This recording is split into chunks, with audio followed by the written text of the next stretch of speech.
As long as human beings are roaming the earth, there'll always be barbershops and hair salons. And in a minute, we'll introduce you to the entrepreneur who built the perfect software platform to capitalize, a Forbes next billion-dollar startup alum, coming up at the Nasdaq. Hello everyone, it's Jabari Young here at the Nasdaq, and I am joined by Songe LaRon. He is the CEO, co-founder of Squire Technologies. Now, Squire is a barbershop management platform, handles transactions for stylists, makes money from transaction fees, and the company has raised over $160 million since 2016. Top investors include Steph Curry, Trevor Noah. I wish it was me, but I'm not. Songe, man, thank you so much for joining us at the Nasdaq, man, and welcome. Thank you. Yeah. It's an honor to be here. Yeah, man. Hey, is this your first time? It is. Oh, wow. Yeah. Wow, man. Well, I'm glad we can make it happen, man. Thank you. Yeah. Hey, listen, we're something like we're reintroducing you to our audience because we wrote about you in 2001, right, when you were a next billion-dollar startup. My colleague Amy Feldman did a great job writing that piece. But before we go and talk into business and find out what Squire is up to, we're here at the Nasdaq, right? So you got to give me a stock, right? What has worked for you over time that's just been phenomenal? I'll give you a recent one. I'm not a big trader, but there's a company called Service Titan. I don't know if you've heard of it. They went public recently. They're essentially kind of like Squire business management software, but for the trades. HVAC plumbers, etc. And they're doing really well. I'm a big fan of the company. We look up to them because they're very similar to Squire, $9 billion market cap, great founders. Are they traded on the Nasdaq? They are on the Nasdaq, yeah. Sheesh. They popped, they went up 40% on the day of that they listed. So, Beautiful, yeah, beautiful. And you own stock in them? I do. Oh, man. Check it out. Check it out. I wish I owned more, but I own some. You can go buy it now. Right? Stock market's open. Stock market's open. Hey, man, listen, we're on the cusp right here, as a matter of fact, Black History Month, right? And, you know, as you think about Black History Month, we always talk about the pioneers, but what figure comes to mind, right, that maybe people don't mention enough, right, that has probably had an impact on you and it's, you know, part of Black History Month? It's a great question.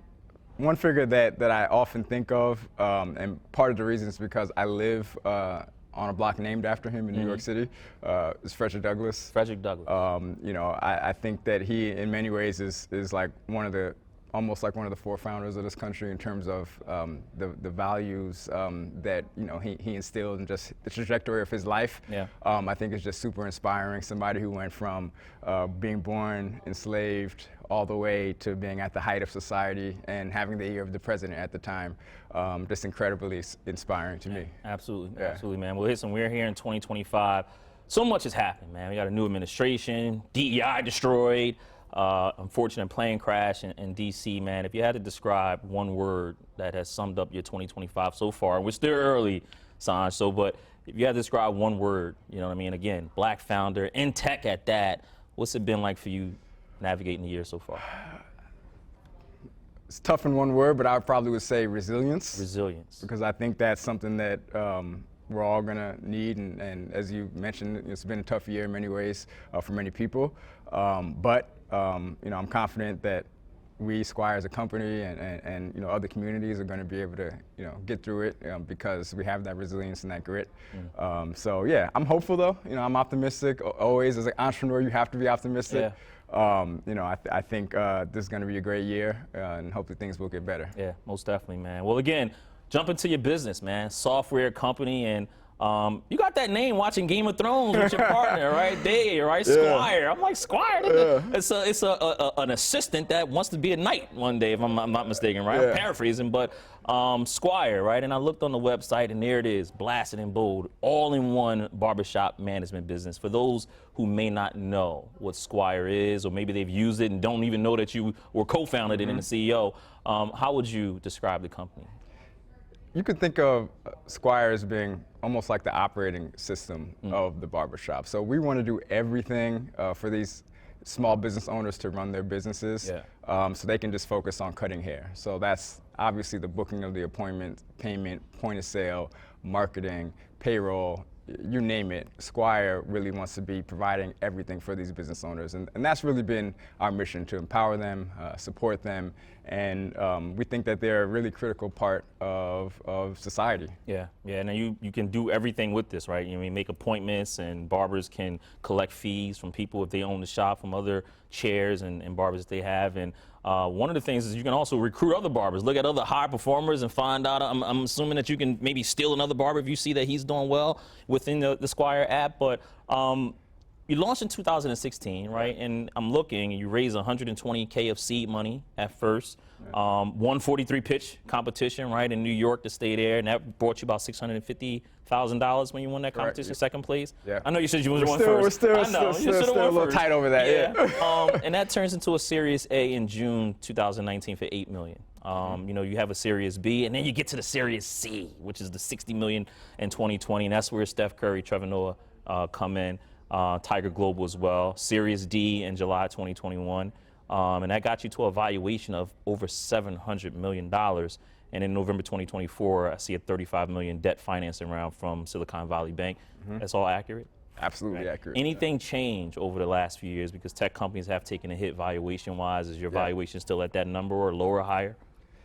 Yeah, I mean, the macroeconomic situation definitely changed. When you look at 21, it was a world where companies were really just getting rewarded for growth at all costs, and capital was abundant, right? So you see Squire, like many other SaaS companies, particularly at the growth stage, become really much more focused on efficiency, unit economics, and just building a really robust company that is not dependent on outside capital for survival. That's why you see we haven't raised since that raise of 2021, and we haven't needed to, and that's the position we want to be in, where we can really own our own destiny. Yeah, because $35 million was a debt financing. It was debt, right? Yeah, it was a debt financing, exactly. Listen, is the company profitable, first of all, and if not, when do you expect to be? Not profitable yet. It's one of those things where it's like, as a CEO, you're balancing efficiency, profitability, and growth. So we could be profitable tomorrow if we just change certain things, but close enough. But we also want to keep the pressure for growing fast and velocity. So we see a pathway to profitability I would call it in the near term for sure. I would say 12 to 24 months. But look, it all depends on the environment. Like, we could also see opportunities to further double down and accelerate on growth. So we're fortunate to have options. Yeah, absolutely, man. Listen, I was going to ask you, what's it like being the CEO of a company? This has been, so prior to starting Squire, I was a corporate lawyer, worked at one of the top law firms, actually right across the street from where we are today. I did that for 3 years doing M&A. And then I left that to start Squire. And now I've been working on Squire for going on, 10 years. So at this point, this is really professionally all I know. And it's been an amazing experience. It's been one of the most rewarding, personally, professionally, being able to go from an idea all the way to where we are now. I mean, so few people, particularly people that look like me, get that opportunity. So something that I'm really thankful for. That being said, it's hard. Somebody once said running a company is like chewing glass and staring into the abyss, and sometimes it really is like that. Man, chewing glass. But even during the hard times, you have to keep a mindset of gratitude. Most definitely, man. I mean, well, again, being CEO, people rely on you for their livelihood. What's been the biggest positive surprise about the role, though? I think seeing the growth of the employees that you work with, because the company changes, right? Like, when you're 0 to 1 million, things are different. And as you grow from 1 to 10, 10 to 20, et cetera, the nature of the company in many ways is changing, what's required. So when you have those employees and you see them grow with the company, and you see the executives that you hire face challenges and overcome those challenges, and you're in the trenches together, it's hard to explain how gratifying that is, except by actually experiencing it. Yeah, most definitely. How about, listen, positives come negative, right? What's been the biggest negative surprise? Maybe something that's like, man, I did not expect this being a CEO. I don't know if it's a surprise, but when you're in the shoes, when you're in the seat, it's just like the constant pressure. There's never relief from it, right? Like if you have an amazing, you crush it in Q1. It's like everybody's like applauding, you did so great. You know what? Now it's Q2. You're only as good as your last quarter. So it's like the constant, pressure to keep growing, to keep accelerating and having like positive outcomes. It's healthy because that's what drives capitalism. Like that's what drives the world in many ways. But when you're in the seat and it's all on your shoulders, it takes a toll. I mean, it's a lot. All that pressure, and you still have all your hair, man. I don't have all the pressure you have, and I don't even have no hair. And you have all your hair, and you're a CEO, and you're running a company, you're raising money, you got to give investors there. And I don't have no, what are you doing that's allowing you to keep all your hair while you're all under this pressure? I got to think, my dad is 71 or so, and he's just now starting to go a little thin, so I just got to thankful to him, yeah. Give me that for me, man. My pop, he don't have no hair. I'm like, Dad, what did you do to me, man? Because, I had my waves. I was young. I was a killer. Oh, you had the waves going? I did. See, God had to humble me, right? I moved Sometimes we got to get a little humble, but it's all right. Yeah, man. Well, you got the beard, though. Beard is on point. Yeah, but you do, too. I want it all. I want to be selfish when it comes to hair. You want to be selfish, man. Listen, man, that's a great segue to dive back into your childhood, man, because here we are in New York. You grew up here and also in Los Angeles. Your mom and dad, your dad was an actor, your mom an artist. What's the biggest thing that you learned from your parents growing up? Oh, man, so much. So a little bit different things from each of them. My mom was, as you said, she was an artistic, but she was also very entrepreneurial. Is that where you get it from, the entrepreneurial I think I get a lot. And at the time, I didn't even realize it, but now when I look back, I see that I had that example. And she, in the 90s in New York, she was a personal trainer, which now there's so many, but back then, it wasn't as big as it is now. And she actually opened her own studio in Manhattan. Nice. And she probably was the only black woman to have a fitness studio that she owned on the island of Manhattan. So I saw her, grinding and doing all that work and figuring out, and it's tough. Small business ownership is one of the most difficult things one can do. So I think in many ways that has echoed into the future when I'm working with these small businesses and kind of understanding their plight and trying to really empower them. She didn't have technology back then. There was no Squire for that. And I would say from my dad being an actor, he grew up in the 1950s in Birmingham, Alabama, in essentially an apartheid state. And seeing him coming out of that, and then deciding that he wants to pursue his passions, right? And leaving Birmingham, going to New York in his early 20s, and going after his dream, is just so inspiring. Because you only have one life, right? So when I made the decision to leave the firm, I had those examples of my parents just putting it all out there and going after it. Yeah. So take me back to that young Songe, man. You're growing up. What was your favorite cartoon? What were you getting up watching on Saturdays as a kid in your underwear eating cereal? I used to watch a lot of cartoons. My favorite, I used to be big into superheroes. I kind of still am. But don't say Spider-Man. No. See, now all the kids like Spider-Man. I have a 6-year-old son. And every kid, particularly boys, all they want to hear about is Spider-Man. Back then, I was Batman was my guy. Batman. Yeah, now Batman's not as popular these days anymore. I don't know if you noticed. The Dark Knight was. I don't know about this new Batman. Ben Affleck was horrible in the new one. Don't go back there, man. But Batman ain't bad. That's cool. That's cool. But the kids don't like Batman anymore. Nah, man, listen, the kids don't even know about Meteor Man. I'll take you back, right? Meteor Man with Robert Townsend, right? But Batman wasn't bad, man. Batman wasn't bad. So, as a kid, you're navigating your life, man, again, growing up in LA, New York. What did you want to be? Was it always a lawyer? No, so I knew I wanted to be successful, very successful, but I didn't know what all the options were. So at the time, grew up in New York, moved to LA, went to high school there, lived in predominantly African American communities, and what I saw as success was doctors, lawyers. I honestly hadn't even heard of finance and tech, certainly didn't even exist, wasn't on my radar. But I always kind of gravitated more towards humanities and things like that. So I figured law would be the angle. But because I was in LA, I thought entertainment lawyer. Because once again, you know what you see. So I'm idolizing you know, the Jay-Z's of the world and like people who are like really doing well in entertainment. Yeah. And I was like, I know I don't want to be a rapper, but how can I be around that? So like, I'll be a lawyer and then entertainment law. I never ended up pursuing it, but that was what I was thinking at the time. Yeah, because you see, I mean, that was our idols back Yeah. then. You know, growing up Rap City, and it's Yeah. like, man, they getting it like that. Yeah. I want to be a part of it. Yeah. So, I mean, you know, obviously you want to be successful, but you still go to UCLA, Yeah. and you major in philosophy. What was the thinking there? Like, what would you want to learn? Like, why philosophy before going to Yale to get your law degree? Yeah, so at the time when I decided to major in philosophy, I already knew I wanted to go to law school. So philosophy is it's a great major for law because it develops your like logical thinking and it helps with the LSATs, et cetera. And I just started enjoying, I really enjoyed those classes. At UCLA, the philosophy program is like very, very rigorous. It's probably the most rigorous like outside of the sciences. It's the most rigorous in the humanities, and it's difficult. And at the time, like I really liked it. I didn't have a lot of fun in college. Like even though I went to UCLA, like I didn't do a lot of partying, going out. I was in the library grinding and trying to get A's in philosophy classes. And ultimately, I was able to get into some good law schools, so it worked out.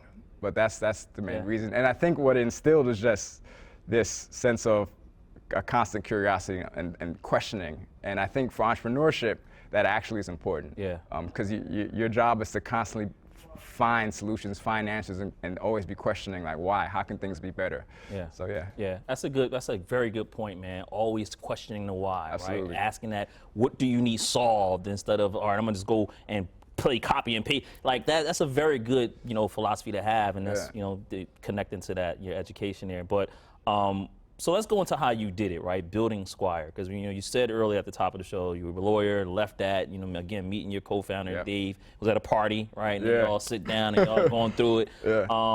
You go and you get seed money, man, and you see that there's this space missing in barbershop. Like, what is the thinking? Like, take me into your entrepreneurial space, how you did it, in case somebody sees something that you're doing and they want to, you know, maybe copy you. Yeah. The idea was born out of our own experiences, and I think a lot of the best ideas is like you're trying to solve something that you know that you experienced. And at the time, both Dave and I were, you know, working, you know, in corporate America. I was at a law firm. I think he was at JP Morgan. But yet, you know, every couple of weeks, we'd be in the barbershop getting haircuts. And it's one of those things where the experience was great because you walk out, you feel like $1 million, you got your lineup, you're ready for the weekend.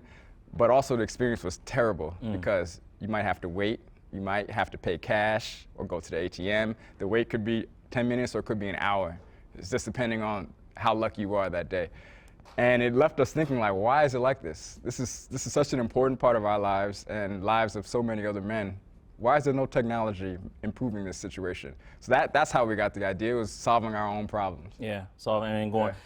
Has anything changed between when you first created Squire till now? Because there's a whole bunch of payment systems, and I definitely want to get into in a little bit, you know, how you're competing against the bigger players. But, you know, has anything changed that you're seeing from the data that you guys collect about how consumers are interacting with barbers or how barbers are managing things? Because again, we're in 2025, man. You go back to 2016 and now, so much has happened. Yeah.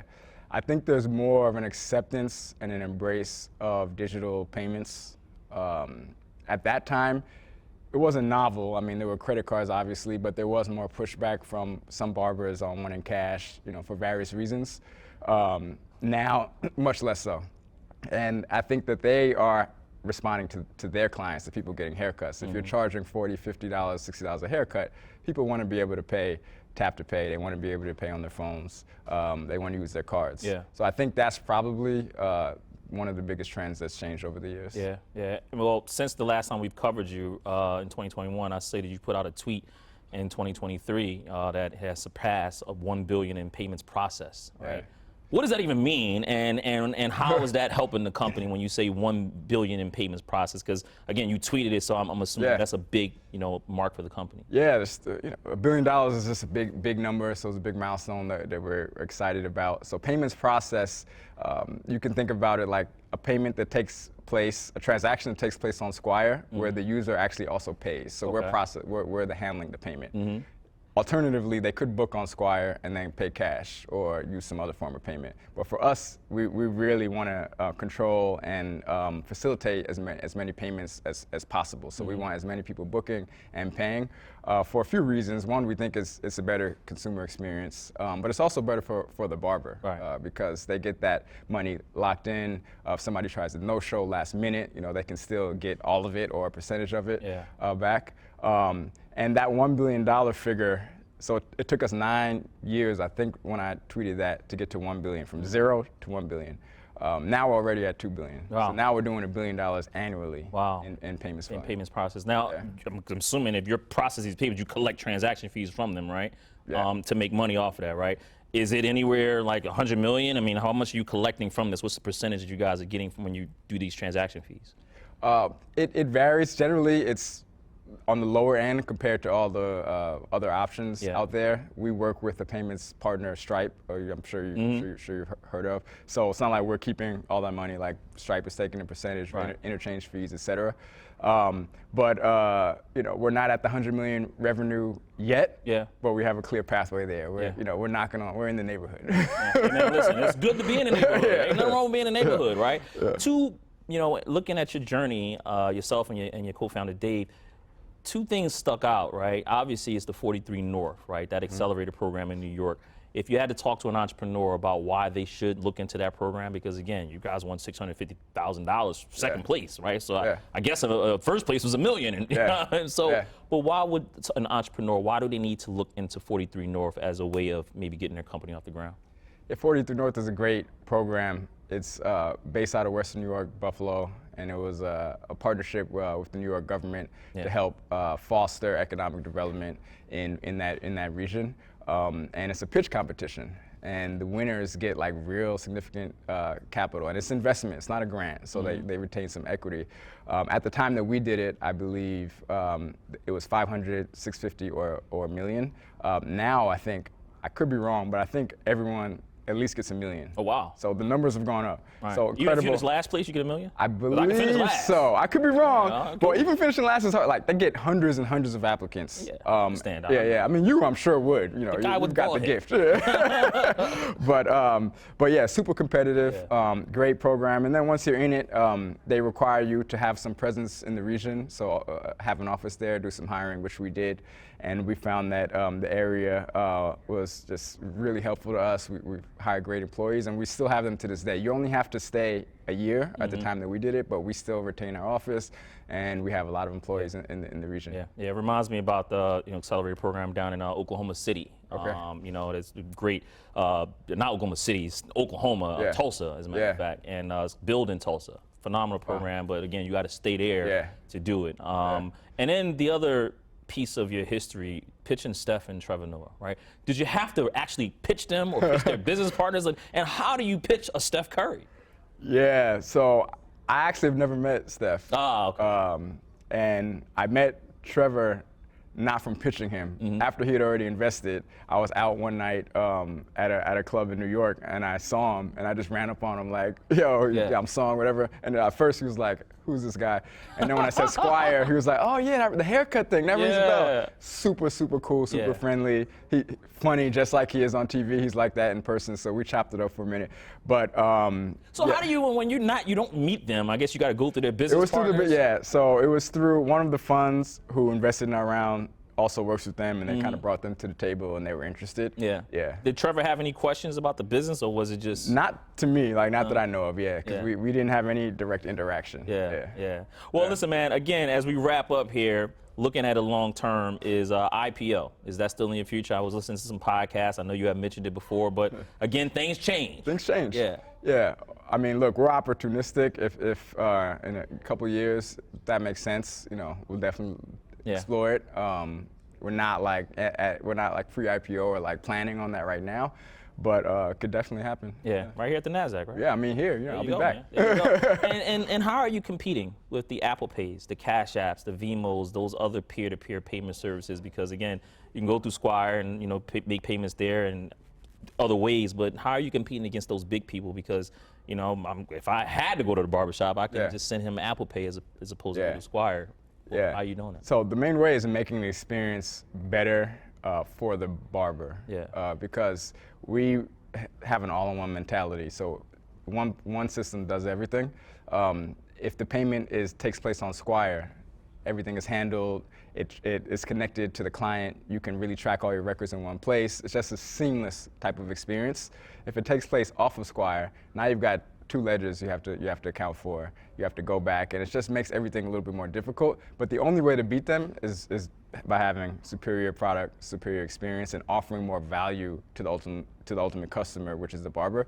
The barber dictates what happens usually. Like most guys or people, whomever gets a haircut, you're gonna do what your barber says. If he says, pay me on Squire, that's what you're gonna do. Yeah. So the experience has to be so good and so much better that's what they opt into. Yeah. Did you tell your clients that, like, hey man, listen, if they go pay Squire, don't Apple Pay, no nothing, just say Squire. Do you guys do that? When you talk to barbers? Yeah. At this point, I'm like, man, tell them, I don't take Apple Pay, I don't take Ash, only take Squire. Yeah, but the thing is, we have nearly 30,000 barbers, so like I can't talk to all of them. But if they ask me, I tell them that. But more importantly, it gets back to the questioning, like why? Why aren't you using Squire? And trying to understand, like, because for them to not use Squire, they have to go out of their way. It's automated and everything is easier. So I'm more concerned of understanding the reasoning than telling them just use Squire, because ultimately, like, I want to solve the problem and provide a better experience. Yeah. Are you guys still in the financial services as far as, I know you were thinking about going that route? Is that completed? What does that look like? Yeah, so you want your own card at one point. Yeah, we experimented with that. We do, like, we're really keen on the transaction flow and really facilitating the flow of money. So that starts with the booking, but also paying out the barbers and just making sure that everything is very seamless. That allows us to do things like offer lending to the barbers. Yeah. We've facilitated nearly $10 million annually in loans to barbers and barbershop owners so that they can go open a new location, renovate, or do whatever they need to do. But we can do that because we have the data and we can see the transaction history. So like that's a financial product that we have that we're doubling down on. But yeah, it's we see that as being an integral part of our platform. Yeah, nice, man. As I look ahead and go bigger picture here, and ask you some fun stuff as we wrap up. If you had to give that one secret on how to grow grow a company to surpass 700 million valuation, right? I'm ready to get off the bus. I got like 15 seconds. Songe, what's the secret? How do you do it? What do you tell me?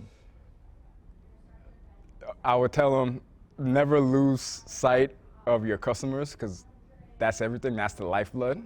That's one of our values, actually, is customers are our lifeblood. Try to keep close to them for as long as possible. You have to forever. In the early days, it's easy. When you only have 3 customers, you can talk to them every day.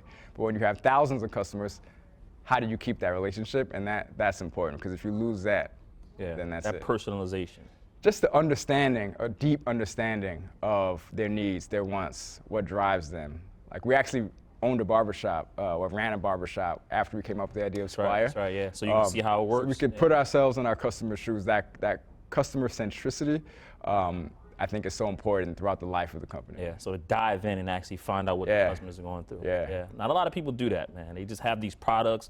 They'll pitch me, and I'm like, well, the website's not even up. How do you do it here? You know what I mean? But so, man, looking ahead and some fun stuff. First million. How did you make it? How did you spend it? Well, when you say million liquid or net worth? In your pocket. Okay, my pocket. That's different. Yeah. So I've been fortunate running Squire for so long, with all the fundraisers, been able to take a little bit off the table. And I think it's important for founders to do that if they have the opportunity, because you want to be in it for the long run, right? Like, and if you're cash strapped, it confines your thinking. Yeah. So anyway, first thing I did, it was interesting because this happened for us right before COVID. So when we first started raising money, if you recall, it was like 2020. So like I got a little bit of change, or a lot of bit of change with the million, and then the world shut down. Yeah. So I actually bought a house. I was going to say you had to buy a house, right? I bought a house out of the city to get away from the badness of COVID, and maybe a nice watch. Yeah. There you go. Does it begin with an R at all? No, it doesn't. Okay. It begins with an R. It begins with a P, but that's all good. I know it ain't the one at JCPenney, though. I know that. It ain't the one at not JCPenney. You hear the phrase Gen AI, man. What comes to mind, and how will it impact your business? I mean, this is a phrase You have China, they just launched, DeepSeek, shocked the business world what they did, and then you open AI, and that sector is still a lot unknown. But when you hear Gen AI, what comes to mind for you? It's the future. I mean, AI in general. There's no going back. Yeah. I look at it like other watershed moments in civilization. Like fire. Like electricity, the internet. This to me is another moment like that. So every company is going to be an AI company. Every person is going to use AI for their lives. Yeah. And it's just going to be the new normal. Which company is going to win, what it will look like, that I don't know. That's all being decided, and the competition is immense, which I actually think is a good thing, because it's going to accelerate progress even faster. But I know there's no going back, and it's going to be an integral part of our lives. Yeah. Is that going to impact your business at all? Like, how do you Absolutely. Is it impacting or integrating it with Squire? Like, how do you picture that? Absolutely. The goal is to use it, to leverage it in a way that is impactful to the customer and creates a better experience for them. So those are the things that we're looking at now. It's like the best ways. We already, our engineers use it to be more productive. We have some elements in it for our support tier, like lowest level support systems, things like that. But the most impactful way is like, how does this actually translate into a better experience for our customers? Help them get more appointments, make more revenue, save time, and like those are the things that are interesting to me in thinking about like how to leverage this technology. Yeah, absolutely. Is tariffs going to impact you at all? Right. I don't well, potentially, depends on how extreme they are. Yeah. If interest rates and if inflation increases, again, due to that could have an impact. One thing about barbershops and people getting haircuts is barbershops are very, very resilient. Yes. And they're very sticky. People are loyal to their barbers. They'll cut out a lot of things in their life, but they're not going to cut out getting a haircut. And we saw that during the COVID pandemic. Shops were closed for a few weeks, or however long it was, where they were forced to legally. And then when they reopened, business was booming more than ever. So that's one thing about our industry, is that I think it's going to be very resilient to any like macroeconomic changes. I cut out getting a haircut. I did. Come back, man. I mean, listen, I did my beard. I cut it out, it's man. It's a good experience. Get the hot towel. I do miss that country club type environment. I do. We're going to bring you back. I do, man. Yes, I might have to come back. Hey, man, listen, Forbes BLK, we have this great leadership platform, and they love reading, right? So 2025, here we are. You had to get recommend, get that out there, a big, nice business book. What would you say for 2025 for that reader out there? This is not a sexy one, but I think it's just a great book for management. Is Measure What Matters, by John Doerr. It lays out a business goal like framework called Objectives and Key Results, OKRs. And I think that for me, it was super impactful in thinking of how to do goal setting as a company scaling in a way where it can really like touch all employees and people can be aligned on what we're driving towards. It's easy when you have 2 employees or 3 or 4, but when you've got over 100, you really need some frameworks. Yeah, absolutely. Well, speaking of books, man, I get you out of here. Good to Great Time. Jim Collins wrote his business book, Good to Great, one of my favorites. What's the difference between a good lawyer and a great one? Oh, I didn't think you were gonna say lawyer. That's a good. So I wasn't a great lawyer. I may not have been a good lawyer. I was an okay lawyer because I wasn't passionate about it. But I've had the experience of working with some great lawyers as I've been running Squire. And the greatest lawyers at their core are problem solvers. They understand what your needs are and what problems you're facing, because if you didn't have a problem, you wouldn't be talking to a lawyer, spending all those billable hours. And they are really good at like getting to the root of it and solving for you and hearing like exactly like what you want. Yeah. And it's not always just legal recommendations. Like the best lawyers understand strategy, understand business, understand people relations, and like use all of that to help you as a client. Yeah. It's rare though. Yeah. And then you got to get them to use Squire and everything. Oh yeah. I mean that's a must. Songe LaRon, man, thank you so much for the time. It has been great catching up with you, man. Again, if you haven't read his story, definitely go to Forbes.com and read it. Right, next $1 billion startup. Squire Technologies, man. Hope to have you back, and maybe we'll be having you back here when you go on IP. I would love to. Yeah, IPO, man. Jabari Young here at the Nasdaq, Squire Technologies. Thank you for watching. See you next time.